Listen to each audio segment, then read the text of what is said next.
Me llamó básica. Pero cada post de su novia es una copia del mío.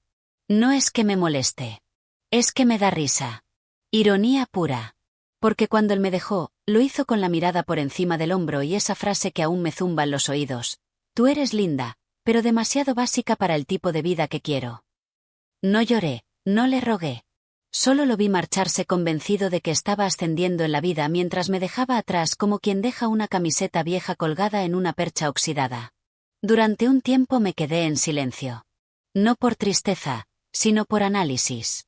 Lo observé a la distancia como se observa un experimento en un laboratorio.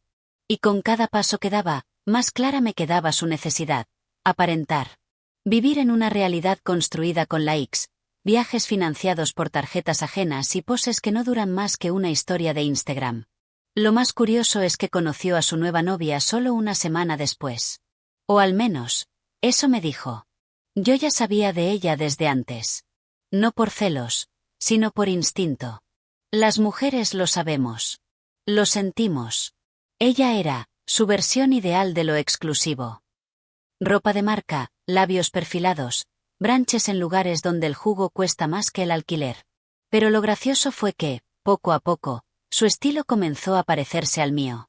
Primero fue la blusa blanca con cuello de encaje. Luego, los girasoles en las fotos. Después, las frases que yo escribía como captions empezaron a aparecer, palabra por palabra, en sus publicaciones. Pensé que era coincidencia. Hasta que no lo fue. Una amiga en común me envió una captura. La nueva novia había publicado una foto con la misma taza que yo tenía, misma pose, mismo filtro. Incluso el mismo libro en la mesa. ¿Es idea mía o te está clonando?, me escribió. Respondí con una risa. Pero por dentro, algo hizo clic.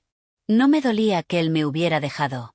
Me dolía que durante todo el tiempo que estuvo conmigo, fingiera que no me admiraba. Pasaron los meses y decidí volver a publicar cosas en mis redes. Cosas pequeñas.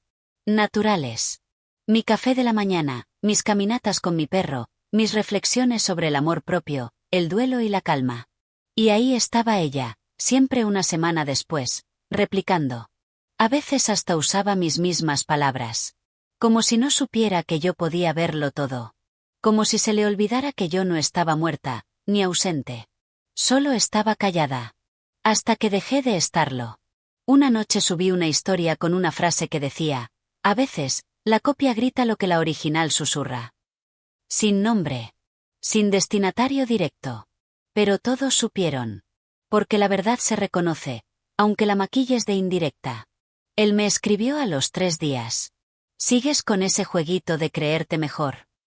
Le respondí: no es un juego. Es arte. Y tú solo fuiste el marco equivocado. Desde entonces, ya no me molesta verla. De hecho, a veces lo disfruto. Ver cómo se esfuerza por mantener el personaje. Cómo él intenta ocultar la comparación. Cómo ninguno de los dos se atreve a decir que todo lo que construyeron es una réplica mal hecha de lo que alguna vez despreciaron. Lo más irónico es que, ahora, soy yo la que no lo sigue. Pero ellos sí me siguen a mí. No es que me haya obsesionado con ellos. Para nada. Es solo que las redes hacen que las verdades salten solas. No tienes que espiar cuando todo está diseñado para exhibirse. No tienes que buscar cuando todo se repite. Ella subió una historia de una escapada romántica a un pueblo mágico, el mismo donde yo tomé fotos el año pasado. Mismo hostal boutique, mismo rincón con ventanales. Pero lo que más me hizo sonreír no fue la imagen, sino la frase: aquí encontré paz. Esa era mía. Mía de verdad. La había escrito en un diario, luego la publiqué sin filtro, en una tarde gris donde necesitaba convencerme a mí misma de que aún era posible sanar. Ellos creen que esto va de venganza. Pero se equivocan. Lo que me mueve es más retorcido y más elegante. Justicia estética. Si me vas a copiar, hazlo bien. Si vas a quitarme el crédito, al menos ten la dignidad de mejorar el contenido. Porque lo que ellos nunca entendieron es que yo no era básica. Solo era auténtica. No necesitaba etiquetas caras ni escenarios editados. Mi vida tenía textura, no brillo falso. Y eso, para quienes viven de fachada, es insoportable. Un día él volvió a escribirme. Fue directo. ¿Qué ganas con esto? ¿Por qué no nos dejas vivir en paz? Le contesté con una sola oración: yo no los molesto. Es tu sombra la que no te deja dormir. Después de eso, no volvió a escribirme. Pero ella sí. Una tarde cualquiera, un mensaje inesperado: hola, sé que esto es incómodo, pero, ¿te molestaría si hablamos un momento? Tuve que releerlo. No por sorpresa, sino por confirmación. Ella sabía. Siempre lo supo. Me citó en una cafetería del centro. Fui por curiosidad, no por drama. Quería ver qué tanto aguantaba el personaje cuando se quitaban los filtros. Estaba nerviosa. Manos temblorosas, gafas oscuras como si fuera una celebridad. Se sentó sin saludar. Y lo primero que dijo fue: tú crees que lo sabes todo, pero no tienes idea de lo difícil que es ser como tú. No respondí. ¿Como yo? ¿Qué parte de mí exactamente la había vuelto su obsesión? Ella continuó: él habla de ti todo el tiempo. Te odia, pero no puede dejar de mencionarte. Todo lo compara contigo. Y yo intenté ser mejor. Pero ni siquiera sé quién soy ya. Me quedé en silencio. No porque no tuviera nada que decir, sino porque no me lo esperaba. Ella no quería venganza, ni disculpas. Ella estaba quebrada. Rota por dentro. Y aunque no sentí compasión, sí sentí una especie de alivio retorcido. No por su dolor, sino por la confirmación de algo que yo ya sospechaba: no me reemplazaron. Me replicaron. Y eso jamás les dio el alma que tanto les faltaba. Le respondí con la voz tranquila: la autenticidad no se copia. Se construye. Y a ti te falta cimientos. Ella bajó la mirada. No lloró. Pero lo pensé. Era la primera vez que se enfrentaba a mí sin pantalla. Y sin él.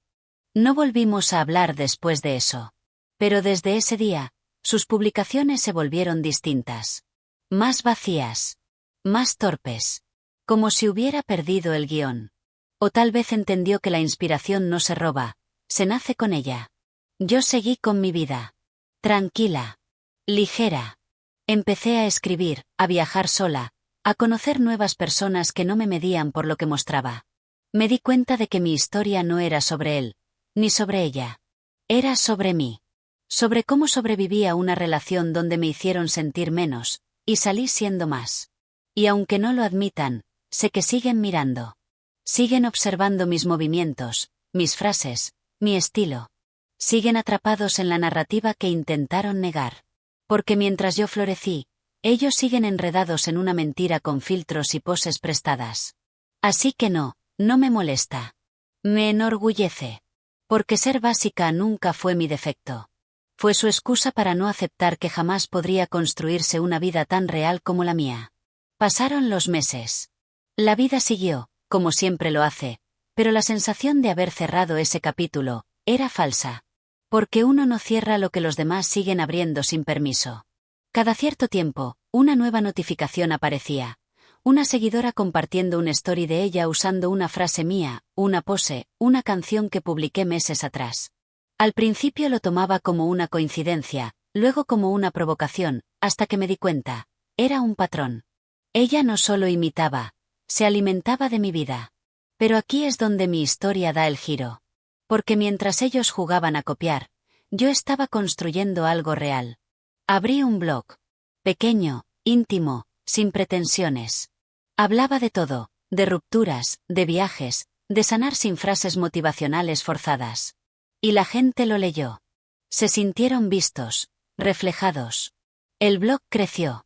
Me empezaron a invitar a dar charlas pequeñas. Después, talleres. Luego una editorial me contactó. Me ofrecieron publicar un libro con mis textos. El proyecto se convirtió en realidad. Y con cada paso que daba, me alejaba más de ellos. Pero ellos, en cambio, parecían estancarse.